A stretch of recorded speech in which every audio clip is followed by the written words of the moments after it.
लो class 9। तो इस video में हम लोग करने वाले हैं class 9th new NCERT book exploration का chapter number 2 cell the building block of life का लेक्चर नंबर 2। अगर आपने लेक्चर नंबर 1 नहीं देखा है तो उसको भी जाकर देख लीजिएगा, क्योंकि लेक्चर नंबर 1 में आपको जहाँ तक बताया गया था उसके आगे हम लोग लेक्चर 2 में कंटिन्यू करने वाले हैं। और आप में से बहुत से लोग पूछ रहे थे कि लेक्चर का पीडीएफ हमें कहाँ मिलेगा। तो देखिए, अगर आपको इस लेक्चर का पीडीएफ चाहिए तो आपको ज्वाइन कर लेना है टेलीग्राम चैनल, जो कि आपको यहाँ पर आपके इस चैनल के डिस्क्रिप्शन में आपको मिल जाएगा। चैनल का जो डिस्क्रिप्शन होगा उसमें मिलेगा, वीडियो का डिस्क्रिप्शन में नहीं, चैनल का डिस्क्रिप्शन में आप जाएंगे, वहाँ पर आपको एक टेलीग्राम चैनल का लिंक मिल जाएगा। वहाँ से आप जाकर टेलीग्राम चैनल को ज्वाइन कर लेंगे। वहीं पर आपका इस वीडियो का पीडीएफ, साथ में आपका हर इम्पोर्टेंट सब्जेक्ट का नोट्स, साथ में आपका क्वेश्चन का पीडीएफ, साथ में आपको जो नया एनसीईआरटी आ रहा है उसका पीडीएफ, सभी सारा कुछ वहीं आपको उस चैनल पर मिल जाएगा। तो चैनल को जाकर ज्वाइन कर लीजिएगा। तो चलिए हम लोग लेक्चर नंबर 2 को स्टार्ट करते हैं। तो देखिए, लेक्चर नंबर 2 में हमें कहाँ से स्टार्ट करना है, तो लेक्चर नंबर हमें 2 स्टार्ट करना है प्रोकैरियोटिक सेल से। लेकिन अगर आप में से कुछ लोग नए हैं तो मैं थोड़ा सा आपको पीछे का थोड़ा सा बता देता हूँ कि पीछे हम लोग कहाँ तक पढ़े थे। तो देखिए, थोड़ा सा देख लेते हैं। तो हम लोगों ने सेल स्टार्ट कर दिया था, उसके बारे में समझे थे। उसके बाद हमने बात किया था कि जितने भी इस धरती पर लिविंग ऑर्गेनिज्म हैं उनको हम लोग 2 कैटेगरी में डिवाइड करते हैं। पहला नॉन सेलुलर ऑर्गेनिज्म कहते हैं और दूसरा क्या कहते हैं, सेलुलर ऑर्गेनिज्म कहते हैं। यानी कि इस धरती पर जितना भी ऑर्गेनिज्म है, लिविंग ऑर्गेनिज्म है, उसको हम लोगों ने 2 कैटेगरी में डिवाइड कर दिया है। पहला नॉन सेलुलर और दूसरा सेलुलर ऑर्गेनिज्म में। अब आप, मैंने पहले बताया था कि नॉन सेलुलर क्या होता है, इसके नाम से ही पता चल रहा है, जिसके पास कोई सेल नहीं होता है। ऐसा ऑर्गेनिज्म जिसके पास कोई भी सेल नहीं है उसे हम क्या कहेंगे, नॉन सेलुलर ऑर्गेनिज्म कहेंगे। उसके बाद सेलुलर ऑर्गेनिज्म किसे कहेंगे, जिसके पास या तो कम से कम एक सेल हो या फिर से एक से ज़्यादा सेल हो, उसे हम कौन सा ऑर्गेनिज्म कहेंगे, तो सेलुलर ऑर्गेनिज्म कहेंगे। हमने नॉन सेलुलर का एग्जांपल क्या देखा था, वायरस देखा था कि वायरस हमारा क्या होता है, नॉन सेलुलर ऑर्गेनिज्म होता है। और सेलुलर में हमने क्या देखा था एग्जांपल में, तो बैक्टीरिया जो कि एक सेल से बना होता है, और बहुत सेल से बनने होने वाले सेलुलर ऑर्गेनिज्म कौन से हैं, तो प्लांट्स हमारा बहुत सारे सेल से बना होता है, एनिमल भी हमारा बहुत सारे तरह के सेल से बना होता है। ये सब हमारा किस कैटेगरी में आ जाएगा, सेलुलर में आ जाएगा। अब देखिए, जो सेलुलर ऑर्गेनिज्म था उसको हम लोगों ने आगे भी 2 कैटेगरी में डिवाइड किया था। तो सेलुलर ऑर्गेनिज्म को, यानी कि वो ऑर्गेनिज्म जिनके पास या तो एक सेल है या एक से ज़्यादा सेल है, उसको हम लोगों ने 2 कैटेगरी में डिवाइड किया था। पहला प्रोकैरियोटिक ऑर्गेनिज्म, या उन्हीं को हम क्या कहते हैं, प्रोकैरियोट्स कहते हैं। यानी प्रोकैरियोटिक ऑर्गेनिज्म को हम क्या कह सकते हैं, या तो उनको हम प्रोकैरियोटिक ऑर्गेनिज्म कहेंगे या उससे हम सिंपली प्रोकैरियोट्स कह देंगे। दोनों बात क्या है, सेम है। उसके बाद दूसरा क्या था, यूकैरियोटिक ऑर्गेनिज्म, या इसी को हम क्या कहते हैं, यूकैरियोट्स कहते हैं। तो आज हम लोग इसी के बारे में आगे लेक्चर को कंटिन्यू करने वाले हैं कि हमारा प्रोकैरियोट्स क्या होता है, यूकैरियोट्स क्या होता है, और इसका जो डिटेल है मतलब कि लेक्चर नंबर 1 में ये सब पढ़ाया गया है। मतलब कि कौन सा नॉन सेलुलर क्या होते हैं, सेलुलर क्या होता है, इसका पूरा अच्छे तरह से डिफिनेशन वगैरह कहाँ पढ़ाया गया है, लेक्चर नंबर 1 में। तो उसको जाकर अगर नहीं देखा है तो देख लीजिएगा। तो चलिए हम लोग आज स्टार्ट करते हैं अपना प्रोकैरियोटिक सेल के बारे में, कि आखिर ये प्रोकैरियोटिक सेल क्या होता है। तो देखिए, जो प्रोकैरियोटिक ऑर्गेनिजम्स हैं, ये प्रोकैरियोटिक ऑर्गेनिज्म है, वे जिस तरह के सेल से बने होते हैं उन सेल्स का नाम क्या होता है, प्रोकैरियोटिक सेल होता है। यानी कि देखिए, जो प्रोकैरियोटिक ऑर्गेनिज्म है वो जिस तरह के सेल से बने होते हैं उन्हें हम प्रोकैरियोटिक सेल कह देते हैं। अब ये प्रोकैरियोटिक सेल के बारे में हम लोग कुछ पॉइंट पढ़ेंगे जो कि आपके एग्जाम के लिए इंपॉर्टेंट है, और सारा पॉइंट आपका न्यू एनसीईआरटी में दिया हुआ है।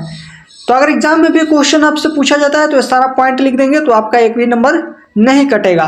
तो देखिए, जो प्रोकैरियोटिक सेल होते हैं, जो प्रोकैरियोटिक सेल होते हैं उसमें हमारा न्यूक्लियस क्या रहता है, एब्सेंट रहता है। यानी सेल के अंदर देखिए एक स्ट्रक्चर होता है जिसे हम न्यूक्लियस कहते थे, और ये जो न्यूक्लियस है प्रोकैरियोटिक सेल में आपका क्या होगा, देखने को नहीं मिलेगा। यानी न्यूक्लियस इसमें नहीं रहता है, ये चीज़ आप याद रखिएगा। अब न्यूक्लियस क्या होता है, ऐसे मैं थोड़ा सा आपको बता देता हूँ, लेकिन इसके बारे में हम लोग डिटेल में आगे पढ़ने वाले हैं। तो सेल के अंदर क्या फंक्शन होगा, क्या फंक्शन नहीं होगा, कौन सा प्रोटीन सेल के अंदर बनेगा, कौन सा प्रोटीन नहीं बनेगा, वो कौन डिसाइड करता है, तो हमारा न्यूक्लियस डिसाइड करता है। तो देखिए, न्यूक्लियस यहाँ पर नहीं होता है, ये चीज़ आप याद रखेंगे किस सेल में, तो प्रोकैरियोटिक सेल में न्यूक्लियस एब्सेंट रहता है। उसके बाद अगर बात करें तो जो प्रोकैरियोटिक सेल हमारा होता है, इसका साइज क्या होता है, बहुत ही स्मॉल होता है, बहुत ही छोटा साइज इसका होता है। अगर बात करें तो 1 से लेकर 10 मिलीमीटर के अंदर ही इसका साइज रहेगा। मिलीमीटर मतलब कि मीटर से बहुत छोटा होता है, यानी कि इसका साइज क्या होता है, बहुत छोटा होता है जो प्रोकैरियोटिक सेल्स होते हैं। और इनको हम लोग नेकेड आइज से देख भी नहीं सकते हैं, बिना माइक्रोस्कोप के इसको हम लोग देख नहीं सकते हैं। इतना छोटा होते हैं कि इसको देखने के लिए हमें क्या चाहिए, माइक्रोस्कोप चाहिए, तभी हम लोग इसके सेल को देख सकते हैं। एग्जाम्पल अगर बात करेंगे तो देखिए बैक्टीरिया है। बैक्टीरिया हमारा एक सेल से बना हुआ ऑर्गेनिज्म है, एक ही सेल से बना होता है। और जो सेल से ये बना होता है वो कौन सा सेल होता है बैक्टीरिया में, तो प्रोकैरियोटिक सेल होता है। अब बैक्टीरिया के सेल को हम लोग बिना माइक्रोस्कोप के नहीं देख सकते हैं क्योंकि ये बहुत छोटा होता है। तीसरा पॉइंट आप क्या याद रखेंगे कि इट कंटेन सिंगल क्रोमोसोम। इसमें क्या रहता है, जो प्रोकैरियोटिक सेल होते हैं इसके अंदर एक ही क्रोमोसोम रहता है। क्या रहता है, एक ही क्रोमोसोम रहता है। अब आप पूछेंगे कि ये क्रोमोसोम क्या होता है, ये चीज़ तो आप समझ रहे हैं कि इसमें कितना क्रोमोसोम रहता है, एक क्रोमोसोम रहता है। किस सेल में, प्रोकैरियोटिक सेल में। लेकिन ये क्रोमोसोम क्या होता है, ये चीज़ आप सोच रहे होंगे। तो देखिए क्रोमोसोम हमारा होता है और डीएनए से बना होता है। और डीएनए क्या होता है, तो देखिए आप में आपके पेरेंट्स से जो कैरेक्टर आता है, जैसे कि आपका जो हेयर का कलर है, आपका आई का जो कलर है, आपका स्किन का जो कलर है, वो कौन डिसाइड करता है, तो हमारा डीएनए डिसाइड करता है। और डीएनए कहाँ से मिलता है, तो हमें अपने पेरेंट्स से मिलता है। तो पेरेंट्स से जो चीज़ ऑफस्प्रिंग यानी बच्चों में जो आता है उसे हम मतलब कि एक तरह से डीएनए कहते हैं। और डीएनए ये डिसाइड करता है कि आपका आँख का कलर कैसा होगा, आपका हाइट कितना इंक्रीज होगा, सारा कुछ किस पर डिपेंड रहता है, डीएनए पर रहता है। यानी एक तरह के हेरिडिटी कैरेक्टर है, मतलब कि पेरेंट्स ऑफस्प्रिंग में जो कैरेक्टर आता है वो किसके वजह से आता है, तो डीएनए की वजह से आता है। और क्रोमोसोम हमारा क्या है, डीएनए से ही बना होता है। तो देखिए जो प्रोकैरियोटिक सेल होते हैं इनमें कितना क्रोमोसोम होते हैं, तो एक ही क्रोमोसोम होते हैं, आप याद रखिएगा। यानी क्रोमोसोम कुछ नहीं है, डीएनए से ही बना हुआ एक स्ट्रक्चर है जिसे हम क्या कहते हैं, क्रोमोसोम कहते हैं, जो कि कैरेक्टर को कंट्रोल करता है कि आपका आई का कलर कैसा होगा, आपका हाइट कितना इंक्रीज होगा, सारा आपका कैरेक्टर कौन डिसाइड करता है, तो डीएनए ही डिसाइड करता है। और डीएनए से ही क्या बना होता है, क्रोमोसोम बना होता है। तो यहाँ पर कितना क्रोमोसोम होता है, तो यहाँ पर एक ही क्रोमोसोम होता है, ये चीज़ आप याद रखिएगा। उसके बाद फोर्थ पॉइंट में आप याद रखिएगा कि membrane bound cell organelles are absent. यानी कि जो मेम्ब्रेन बाउंड सेल ऑर्गेनेलिज होते हैं, एक सेल होता है, इसके अंदर बहुत सारा छोटा छोटा ऑर्गेन की तरह स्ट्रक्चर होते हैं, जैसे कि माइटोकॉन्ड्रिया इसके अंदर मिलेगा, इसके अंदर आपको राइबोसोम मिलता है, इसके अंदर गोल्गी बॉडी मिलता है, इसके अंदर न्यूक्लियस मिलता है। लेकिन जो प्रोकैरियोटिक सेल होते हैं इनमें ये सारा चीज़ क्या होता है, नहीं रहता है, यानी कि सारा चीज़ क्या हो जाता है, एब्सेंट रहता है। तो ये चीज़ आप याद रखेंगे कि इसमें जितना भी सेल के ऑर्गेनेलिज होते हैं, सेल ऑर्गेनेलिज मतलब कि सेल के अंदर मिलने वाले छोटे छोटे स्ट्रक्चर, जैसे कि माइटोकॉन्ड्रिया, राइबोसोम, गोल्गी बॉडीज, जिनके बारे में आगे हम लोग डिटेल में पढ़ने वाले हैं, ये सभी स्ट्रक्चर क्या होते हैं, नहीं रहते हैं। किस सेल में, तो प्रोकैरियोटिक सेल में। लास्ट आप एग्जाम्पल याद रखिएगा प्रोकैरियोटिक सेल का, तो इसका एग्जाम्पल क्या हो जाएगा, जो बैक्टीरिया होता है हमारा प्रोकैरियोटिक सेल से बना होता है। यानी जो बैक्टीरिया का सेल होता है वो कैसा सेल होता है, प्रोकैरियोटिक सेल होता है। मतलब कि देखिए जो सेल एक तरह से जो प्रोकैरियोटिक सेल है एक तरह से पुराना तरह का सेल है। जो सबसे पहले सेल आया था वो कैसा तरह का सेल था, प्रोकैरियोटिक सेल था, इसलिए इसमें बहुत सारा चीज़ एब्सेंट दिखाई दे रहा है आपको। लेकिन जो नेक्स्ट अब आगे आप पढ़ेंगे वो हमारा क्या है, सेकेंड हमारा होता है यूकैरियोटिक सेल। अब जितना चीज़ उसमें आपको नहीं मिला था वो सारा चीज़ आपको यहाँ मिलेगा, तो इस सेल में मिलेगा। यानी प्रोकैरियोटिक एक तरह से पुराना सेल था और यूकैरियोटिक क्या है, नया तरह का सेल है। नया तरह का सेल है, इसका मतलब इसमें सारा फंक्शन आपको देखने को मिलेगा। तो सबसे पहला पॉइंट ही आप इसमें याद रखेंगे कि जो यूकैरियोटिक सेल होते हैं इसमें न्यूक्लियस क्या है, प्रेजेंट है। देखिए वहाँ पर न्यूक्लियस एब्सेंट था, लेकिन यहाँ न्यूक्लियस क्या है, सेल के अंदर मिलने वाला जो न्यूक्लियस होता है, जो सेल के सही फंक्शन को कंट्रोल करता है, क्या है, प्रेजेंट है। यानी कि न्यूक्लियस इसमें होता है, लेकिन पहले वाले सेल यानी प्रोकैरियोटिक में नहीं रहता था। अब बात करेंगे इसका साइज का, तो देखिए पहले वाला सेल हमारा क्या था, जो प्रोकैरियोटिक सेल था वो स्मॉल था, लेकिन ये हमारा कैसा होता है, लार्ज सेल होता है, लार्ज सेल होता है। ये चीज़ आप याद रखेंगे कि इसका साइज क्या होता है, बड़ा रहता है। वहाँ पर एक क्रोमोसोम था, लेकिन आप याद रखेंगे कि यहाँ पर मोर देन वन क्रोमोसोम रहेगा, क्रोमोसोम, यहाँ पर क्रोमोसोम लिखा हुआ है। यानी वहाँ पर एक ही क्रोमोसोम था, लेकिन यहाँ पर हमारा क्या है, एक से ज़्यादा क्रोमोसोम मिलता है। जैसे कि अगर बात करें तो ह्यूमंस का, हम लोगों का जो बॉडी है कुछ तरह के सेल से बना होता है, यूकैरियोटिक सेल से बना होता है। और हमारे पास कितना क्रोमोसोम होता है, तो हमारे पास 46 क्रोमोसोम होता है। कितना क्रोमोसोम होता है, 46 क्रोमोसोम होता है, जिसमें से 23 क्रोमोसोम आपको आपके पापा से मिलता है और 23 क्रोमोसोम 23 क्रोमोसोम आपके मदर से मिलता है, और दोनों मिलकर आपके पास कितना क्रोमोसोम आ जाता है, 46 क्रोमोसोम आ जाता है। तो यानी आपसे पूछा जाए कि आपके पास कितना क्रोमोसोम है सेल में, तो याद रखेंगे कितना है, 46 क्रोमोसोम्स हैं। उसके बाद देखिए वहाँ पर membrane bound cell organelles absent था, लेकिन यहाँ पर क्या है, प्रेजेंट है। यानी कि जो प्रो यूकैरियोटिक सेल है इसमें आपको माइटोकॉन्ड्रिया मिल जाएगा, इसमें आपको प्लास्टिड मिल जाएगा, इसमें आपको गोल्गी एपरेटस मिल जाएगा। यानी कि जो सेल ऑर्गेनेल जो होते हैं, सेल के अंदर छोटे छोटे स्ट्रक्चर होते हैं, वही आपको यूकैरियोटिक सेल के अंदर मिलते हैं। लेकिन वही जो हमारा प्रोकैरियोटिक सेल था उसमें ये सारा स्ट्रक्चर क्या था, देखिए एब्सेंट था। अगर आप बात करें यूकैरियोटिक सेल का एग्जाम्पल के बारे में, तो यहाँ पर आप लिख सकते हैं प्लांट का जो सेल होता है वो यूकैरियोटिक सेल है, एनिमल का जो सेल है वो कैसा सेल है, यूकैरियोटिक सेल है, हमारे अंदर जो सेल मिलता है वो कैसा सेल है, यूकैरियोटिक सेल है। तो चलिए अब हम लोग आगे बढ़ते हैं। अब बात कर लेते हैं सेल के शेप के बारे में कि आखिर ये सेल दिखता कैसा है। यानी कि अगर सेल है तो इसका तो कोई शेप भी होना चाहिए कि सेल का ऐसा है तो हम जान जाएं कि हमारा सेल है। तो देखिए एक चीज़ आप याद रखिएगा कि जनरली जो सेल का शेप होता है, यूकैरियोटिक सेल का जो शेप होता है वो कैसा होता है, स्फेरिकल होता है, इस तरह से गोलाकार यानी स्फेरिकल स्ट्रक्चर होता है। लेकिन कोई ये फिक्स चीज़ नहीं है, सेल का शेप वेरिएबल भी हो सकता है। जैसे कि आपका अमीबा होता है, अमीबा एक सिंगल सेल से बना हुआ ऑर्गेनिज्म है। जैसे कि ये चीज़, ये स्ट्रक्चर देख रहे हैं कौन है, अमीबा है। तो ये जो सेल है, इसका जो सेल है, ये इसका सेल का शेप फिक्स नहीं होता है। इसका सेल का शेप कैसा होता है, वेरिएबल होता है। कुछ इस तरह से ऐसे ऐसे आपको अमीबा का सेल देखने को मिलता है। यानी कि इसका स्ट्रक्चर वेरिएबल होता है, चेंज होते रहता है। लेकिन अगर आपसे पूछा जाए कि जनरली जो सेल का शेप है वो कैसा होता है, तो आप याद रखिएगा स्फेरिकल शेप होता है। वैसे एक हमारा WBC होता है, इसका भी शेप कैसा होता है, वेरिएबल होता है। WBC देखिए आपके ब्लड में 3 तरह का सेल मिलता है। आपका जो खून होता है उसमें 3 तरह का सेल मिलता है। एक आपका मिलता है WBC वाइट ब्लड सेल जिसे हम कहते हैं, W मतलब वाइट, B मतलब ब्लड, C मतलब सेल, वाइट ब्लड सेल। दूसरा आपका मिलता है रेड ब्लड सेल, और तीसरा आपका मिलता है प्लेटलेट्स। यानी आपके ब्लड में 3 सेल मिलता है, जिसमें से जो WBC होता है इसका शेप कैसा होता है, वेरिएबल होता है, फिक्स नहीं होता है। ये चीज़ आप याद रखेंगे। तो आपसे पूछा जाए कि वेरिएबल सेल का शेप किस किस में मिलता है, तो आप याद रखेंगे अमीबा में, और सेल एक और किस में, तो WBC में। अब हम लोग बात कर लेते हैं सेल के साइज के बारे में।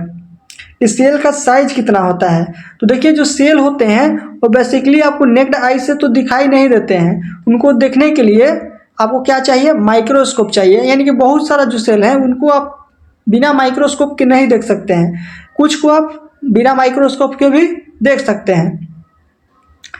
जैसे कि आपसे अगर पूछा जाए कि जो स्मॉलेस्ट सेल है उसका क्या नाम है, तो आप याद रखिएगा बैक्टीरिया का जो सेल होता है वो सबसे स्मॉलेस्ट सेल होता है। उसके बाद आपसे अगर पूछा जाए कि लार्जेस्ट सेल कौन होता है, तो आप याद रखिएगा एग ऑफ ऑस्ट्रिच, यानी ऑस्ट्रिच एक पक्षी है, इसका जो अंडा है, इसका जो सेल है वो क्या होता है, सबसे लार्जेस्ट सेल होता है। तो ये चीज़ आप याद रखिएगा कि कुछ ही सेल को हम लोग बिना माइक्रोस्कोप के देख सकते हैं, ज़्यादातर सेल को देखने के लिए हमें क्या चाहिए, माइक्रोस्कोप चाहिए। मैंने पहले वाले लेक्चर में आपको बताया था कि माइक्रोस्कोप क्या करता है, कोई छोटा सा ऑब्जेक्ट है उसको बड़ा करके दिखाने का काम कौन करता है, माइक्रोस्कोप करता है। तो चलिए हम लोग आगे बढ़ते हैं। आगे हम लोग बात कर लेते हैं सेल मेम्ब्रेन के बारे में। अब हम लोग सेल के अंदर धीरे धीरे घुसेंगे। यानी देखिए हमारा सेल है, अब इसके हम सबसे पहले बाहर वाला लेयर के बारे में पढ़ेंगे, फिर सेल के अंदर घुसेंगे, फिर सेल के अंदर छोटे छोटे स्ट्रक्चर है उनके बारे में पढ़ेंगे। यानी अब हम लोग सेल के अंदर एंट्री लेंगे, बाहर से हम लोग पढ़ते हुए सेल के पूरा अंदर तक पार्ट्स को पढ़ने वाले हैं। तो सबसे पहले हम बात करेंगे कि सेल मेम्ब्रेन या फिर से प्लाज्मा मेम्ब्रेन क्या होता है। तो देखिए सेल मेम्ब्रेन या फिर से उसी को हम लोग क्या कहते हैं, प्लाज्मा मेम्ब्रेन कहते हैं। तो जो सेल का बाहर वाला लेयर होता है उसे हम सेल मेम्ब्रेन या फिर से प्लाज्मा मेम्ब्रेन कहते हैं।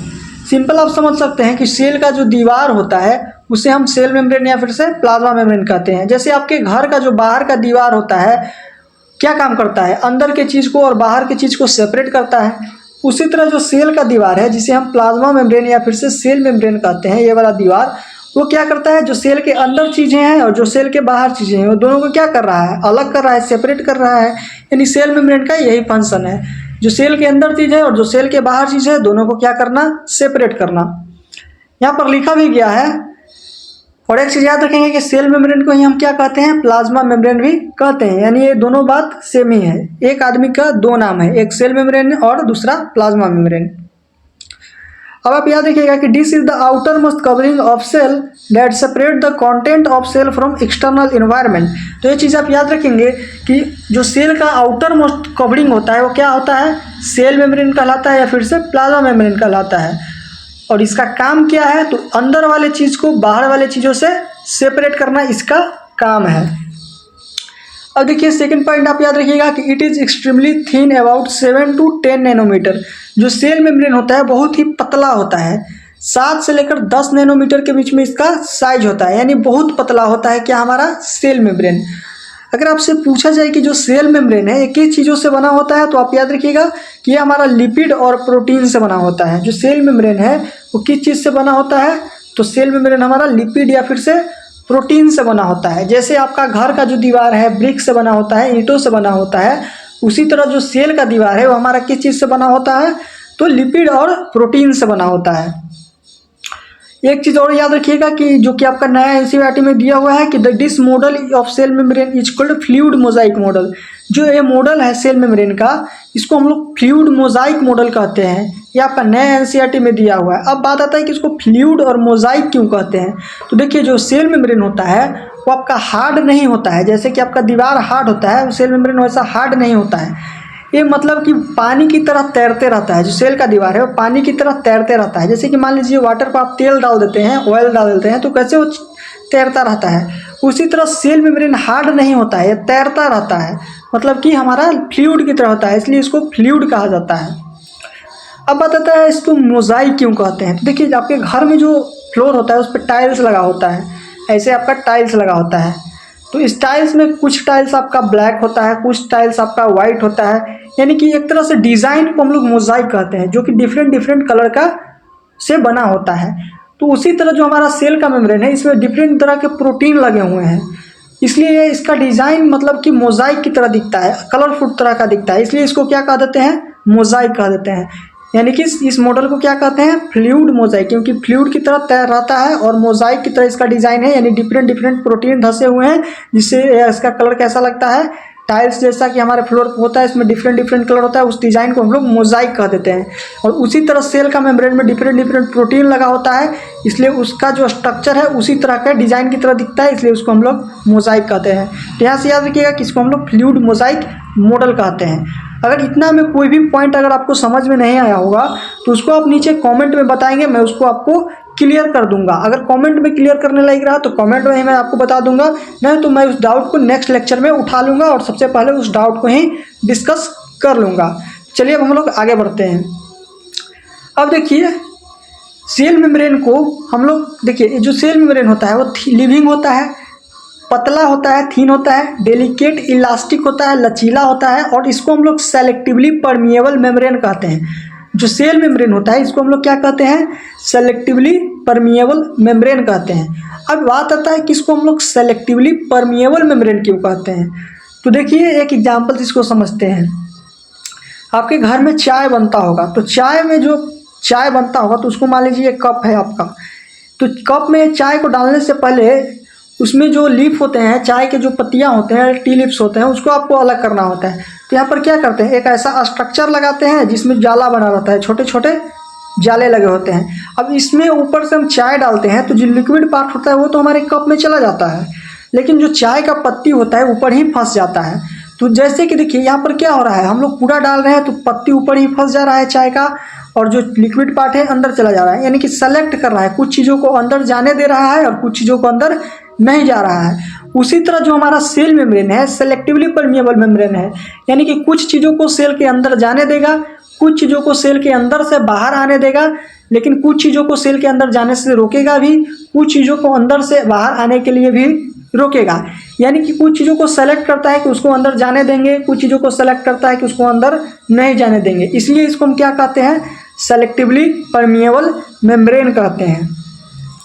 देखिए लिखा भी गया है कि इट अलाउ और permits the entry and exit of some material in and out of the cell, यानी कि ये सिर्फ in and out of the cell करवाता है किसको, कुछ मटेरियल्स को, लेकिन कुछ मटेरियल को ये रोकता भी है सेल के अंदर और बाहर जाने से, इसलिए इस मेम्ब्रेन को, जो सेल का मेम्ब्रेन है या जिसे हम प्लाज्मा मेम्ब्रेन कहते हैं, इसको हम लोग सेलेक्टिवली परमिएबल मेम्ब्रेन कहते हैं। और ये चीज़ आप याद कर लेंगे क्योंकि बहुत ही इंपॉर्टेंट क्वेश्चन यहाँ से बनता है और अक्सर एग्जाम में पूछा जाता है कि why cell membrane is called selectively permeable membrane. तो इसका आंसर आप ये वाला लिख देंगे कि इट अलाउज और permits the entry and exit of some material in and out of the cell, it also prevent movement of some material, the cell membrane is called selectively permeable membrane. तो चलिए अब हम लोग आगे बढ़ते हैं। अब हम लोग फंक्शन ऑफ सेल मेम्ब्रेन देखेंगे कि सेल मेम्ब्रेन का आखिर क्या क्या फंक्शन है। तो आइए हम लोग फंक्शन देख लेते हैं किसका, सेल मेम्ब्रेन का। तो सबसे पहला सेल मेम्ब्रेन का फंक्शन में हम लोग देखेंगे, पढ़ेंगे डिफ्यूज़न के बारे में कि आखिर ये डिफ्यूज़न क्या होता है। तो देखिए सबसे पहले हम लोग इसका डिफिनेशन समझते हैं, उसके बाद हम लोग इसको अच्छे तरह से समझेंगे। तो देखिए it is a spontaneous movement of molecule from a region of high concentration to one of lower concentration until uniform concentration is achieved. देखिए ये क्या है, स्पॉन्टेनियस मूवमेंट है, यानी कि खुद से होने वाला प्रोसेस है। इसमें आपको कोई बाहर से कोई मतलब कि चीज़ नहीं करना पड़ता, या खुद से ही हो जाता है, यानी बाहर से आपको प्रेशर लगाने की ज़रूरत नहीं है। तो इसमें क्या होता है कि देखिए मान लीजिए हमारा एक डब्बा है, एक हमारा दूसरा डब्बा है, यहाँ पर हमारा वाटर बहुत सारा भरा हुआ है, या फिर से मान लीजिए कोई गैस है, जैसे कि यहाँ पर ऑक्सीजन बहुत सारा है, पूरे डब्बे में क्या है, कंटेनर में गैस है। लेकिन जो इसको हम लोग ए डब्बा नाम दे देते हैं और ये हमारा बी डब्बा है। अब ये बी डब्बा में हमारा गैस क्या है, ऑक्सीजन गैस क्या है, कम है। देखिए इसमें पूरा ऊपर तक भरा हुआ है, इसमें नीचे तक ही है। अब हम क्या करते हैं कि इस डब्बा को यहाँ से हम लोग कनेक्ट कर देते हैं पाइप से। क्या करते हैं, इसको हम लोग देखिए यहाँ से कनेक्ट करते हैं। तो चलिए इसको हम लोग यहाँ से कनेक्ट कर दिए। अब आप खुद सोचिए गैस ए से बी में जाएगा या बी से ए कंटेनर में आएगा। तो आप खुद से ही बता सकते हैं कि गैस हमारा ए से कहाँ जाएगा, बी में जाएगा, क्योंकि यहाँ पर गैस ऊपर तक भरा हुआ है और यहाँ गैस कम है। और यहाँ पर कोई भी चीज़ क्या होता है, ज़्यादा से कम की तरफ जाता है, यानी यहाँ ज़्यादा है और दोनों को कनेक्ट करेंगे तो ज़्यादा से कहाँ तक, किस में जाएगा, उस कंटेनर में जाएगा जिसमें गैस कम है। और इसी प्रोसेस को हम क्या कह देते हैं, डिफ्यूजन कहते हैं, जिसमें मतलब कि उसी प्रोसेस को क्या कहते हैं, डिफ्यूज़न कहते हैं, जिसमें ऐसा होता है कि जहाँ हाई कंसंट्रेशन है और जिसमें लो कंसंट्रेशन है, वो दोनों में क्या होता है, मॉलिक्यूल्स का मूवमेंट होता है। यानी हाई कंसंट्रेशन की तरफ से मॉलिक्यूल का मूवमेंट लो कंसंट्रेशन की तरफ होता है। और कब तक होता है, जब तक ये दोनों में क्या हो जाए, गैस बराबर ना हो जाए, मतलब कि इसमें भी इतना गैस आ जाए, इसमें भी इतना गैस आ जाए, दोनों में बराबर हो जाएगा तो यहाँ से गैस का मूवमेंट क्या हो जाएगा, रुक जाएगा। यानी कि क्या है, किसी भी मॉलिक्यूल का मूवमेंट, चाहे वो गैस हो या फिर से वाटर हो, from high concentration to low concentration, यानी ज़्यादा से कम की तरफ, जब तक कि दोनों में गैस या जो लिक्विड है क्या हो जाए, बराबर ना हो जाए, उसी प्रोसेस को हम क्या कह देते हैं, डिफ्यूज़न कह देते हैं। जैसे कि डिफ्यूजन किस किस चीज़ का हो सकता है, तो या तो हमारा गैस हो सकता है, जैसे कि कार्बन डाइऑक्साइड हो गया, ऑक्सीजन हो गया, या हमारा वाटर का भी जो मूवमेंट होता है हाई कंसंट्रेशन से लो कंसंट्रेशन की तरफ, उसे भी हम लोग क्या कहते हैं, डिफ्यूज़न कहते हैं। अब हम लोग बात करते हैं एक, देखिए ऑस्मोसिस के बारे में कि ये ऑस्मोसिस क्या होता है। तो ऑस्मोसिस और डिफ्यूज़न दोनों सेम तरह का ही है। बस एक चीज़ आप याद रखेंगे कि जो डिफ्यूज़न आपने पढ़ा था, जो ये वाला प्रोसेस पढ़ा था, देखिए ये वाला जो आपने पढ़ा था डिफ्यूज़न, इसमें किसी भी चीज़ का जो हमारा था मूवमेंट हो रहा था, यानी कि चाहे वो गैस हो या फिर से लिक्विड हो, जैसे कि वाटर हो, अगर किसी भी चीज़ का मूवमेंट हाई से लो कंसंट्रेशन की तरफ हो रहा है तो उसको हम लोग क्या कह देंगे, डिफ्यूज़न कह देंगे। लेकिन अगर सिर्फ वाटर का ट्रांसपोर्ट हो रहा हो, देखिए अगर मान लीजिए कि यहाँ सिर्फ वाटर ही है एक कंटेनर में और इधर बी में पानी ही है, यानी ए से बी में सिर्फ वाटर का ही ट्रांसपोर्ट हो रहा है, तो उस प्रोसेस को हम क्या कहेंगे, ऑस्मोसिस कहेंगे। यानी कि अगर सिर्फ पानी का मूवमेंट हो रहा है हाई कंसंट्रेशन से लो कंसंट्रेशन की तरफ, तो उस प्रोसेस का नाम क्या हो जाएगा, ऑस्मोसिस हो जाएगा।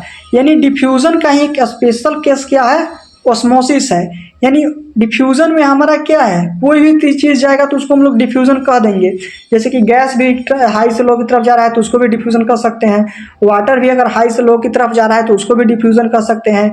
लेकिन अगर पानी जा रहा है हाई से लो की तरफ तो उसे हम क्या कहते हैं, ऑस्मोसिस कहते हैं। अगर पानी हाई से लो की तरफ जा रहा है तो उसको आप डिफ्यूज़न कहिएगा, तब भी आपका गलत नहीं है। लेकिन अगर पानी हाई से लो की तरफ जा रहा है तो उसको ऑस्मोसिस कहिएगा, तो बहुत अच्छा, मतलब कि ये और भी बढ़िया हो जाएगा।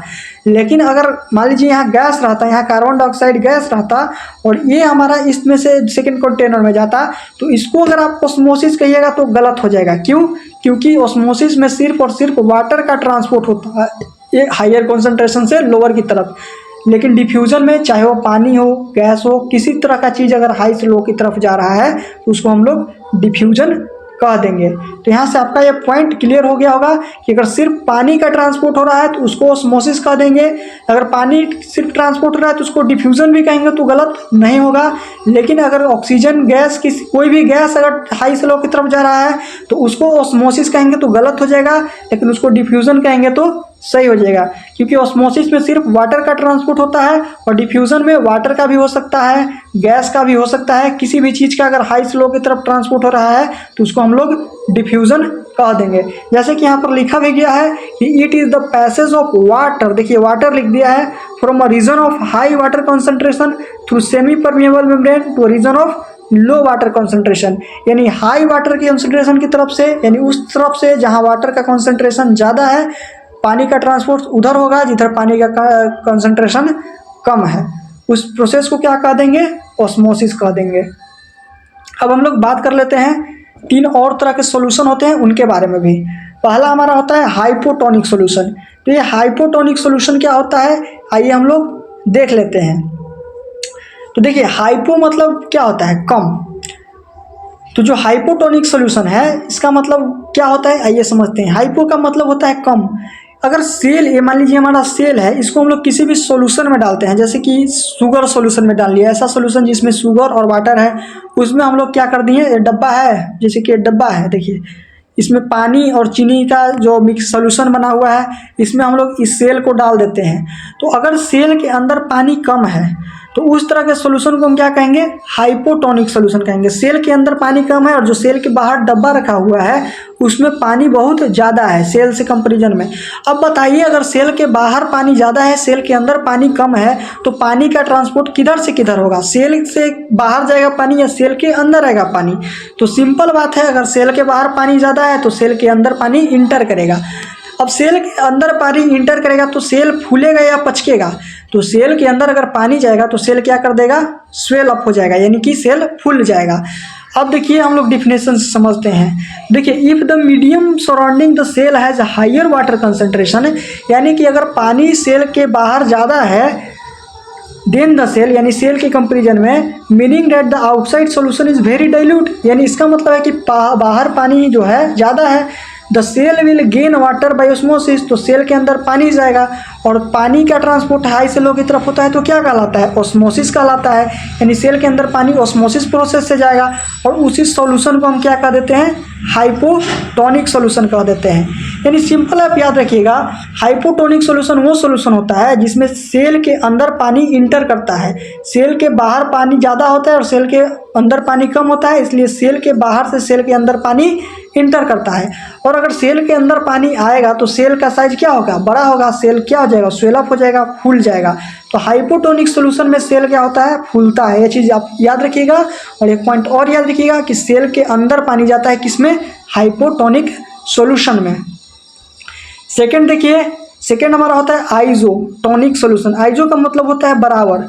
अगर सेल के अंदर और सेल के बाहर जो डिब्बा में सेल डाला हुआ है पानी बराबर है तो उस तरह के सॉल्यूशन को हम क्या कह देंगे? आइसोटोनिक सॉल्यूशन कह देंगे। अगर दोनों तरफ पानी बराबर है, सेल के अंदर भी हमारा सेल है, इसके अंदर जितना पानी है और जो कंटेनर में सेल डब्बा में रखा हुआ है उसके अंदर भी पानी बराबर है, तो क्या पानी कहाँ से कहीं जाएगा? तो इसका जवाब है अगर दोनों तरफ बराबर ही पानी है तो सेल का मूवमेंट, पानी का मूवमेंट ही नहीं होगा, पानी जितना जहाँ है उतना ही रह जाएगा। तो उस तरह के सॉल्यूशन को हम क्या कह देंगे? आइसोटोनिक सॉल्यूशन कह देंगे। अब देखिए ना पानी बाहर निकला ना पानी सेल के अंदर गया, तो सेल का क्या साइज रहेगा? बढ़ेगा, घटेगा या बराबर रहेगा? तो अगर सेल के अंदर ना पानी आया है ना पानी बाहर निकला है तो सेल का साइज क्या रहेगा? जैसा पहले था वैसा ही रह जाएगा, यानी cell will stay same in size, cell का जो साइज था वैसा ही रह जाएगा। तो इस तरह के सॉल्यूशन को हम क्या कहते हैं? आइसोटोनिक सॉल्यूशन कहते हैं। लास्ट हम लोग देख लेते हैं हाइपरटोनिक सॉल्यूशन। हाइपर का मतलब होता है ज़्यादा। अगर सेल के अंदर पानी क्या है? ज़्यादा है, तो उस तरह के सॉल्यूशन को हम क्या कह देंगे? हाइपरटोनिक सॉल्यूशन कह देंगे। अब बताइए कि अगर सेल के अंदर पानी क्या है, ज़्यादा है, और सेल के बाहर जो डब्बा है उसमें पानी कम है, तो पानी कहाँ से कहाँ निकलेगा? तो सेल से पानी बाहर की तरफ जाएगा। अगर सेल से पानी बाहर की तरफ जाएगा तो सेल पचकेगा या फूलेगा? तो अगर किसी चीज़ में से कोई चीज़ निकल रहा है तो उसका साइज क्या होगा? घटेगा, यानी कि सेल विल श्रिंक। सेल क्या हो जाएगा? पचक जाएगा, क्योंकि सेल से पानी बाहर जा रहा है। क्योंकि सेल में पानी ज़्यादा था, सेल के बाहर पानी कम था, इसलिए सेल के अंदर से पानी बाहर चला गया और सेल का साइज क्या हो गया? श्रिंक कर जाएगा, सेल हमारा छोटा हो जाएगा। और उस तरह के सॉल्यूशन को हम क्या कह देंगे?